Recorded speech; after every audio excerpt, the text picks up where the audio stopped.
नमस्कार मित्रांनो. तिळगुळ घ्या आणि गोड बोला असं आपण सर्वजण तर म्हणतोच, पण तुम्हाला माहिती आहे का की मकर संक्रांतीचा सण हा फक्त पतंग उडवण्यासाठी नसून किंवा तिळगुळाचे लाडू खाण्यासाठी नसून याच्यामागे काही आश्चर्यकारक अशा गोष्टी आहेत की त्या फक्त बोटावर मोजल्या जातील इतक्याच लोकांना माहिती आहेत. तर आपण आजच्या व्हिडिओमध्ये अशाच काही 5 आश्चर्यकारक गोष्टींबद्दल जाणून घेणार आहोत. चला तर मग सुरू करूया. आपल्या माऊली परिवार युट्यूब चॅनलमध्ये तुमचं सर्वांचं स्वागत आहे. मुद्दा क्रमांक 1, संक्रांत म्हणजे नक्की काय?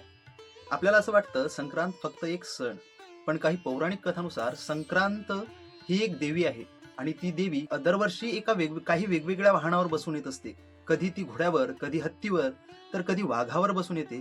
ती कुठल्या वर्षी कुठल्या वाहनावर आणि कुठल्या रूपात बसून येते याच्यावरून त्या वर्षाचं भविष्य ठरतं असं मानलं जातं. तुम्हाला माहिती आहे का, ती देवी पृथ्वीवरती एका राक्षसाचा वध करण्यासाठी येत असते. जर माहिती असेल तर कमेंट बॉक्समध्ये नक्की कळवा. मुद्दा नंबर 2, संक्रांत नेहमी तारीख ठरवूनच काय येत असेल? दिवाळी किंवा होळीच्या तारखा तर दरवर्षी बदलतात, पण संक्रांत नेहमी 14 किंवा 15 जानेवारीलाच का येते?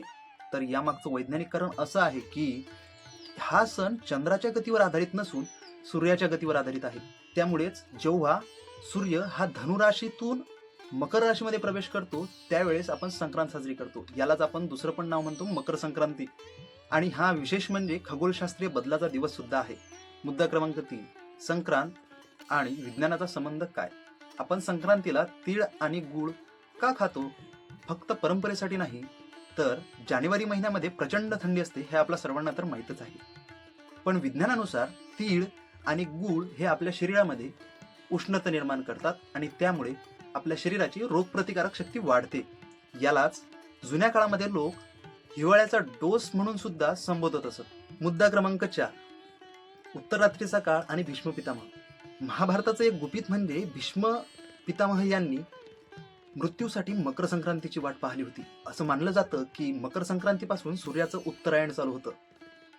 भीष्म पितामह यांच्या मते हा दिवस एवढा पवित्र आणि शक्तिशाली आहे की या काळात केलेले कुठलेही कार्य कधीच अपयशी ठरत नाही.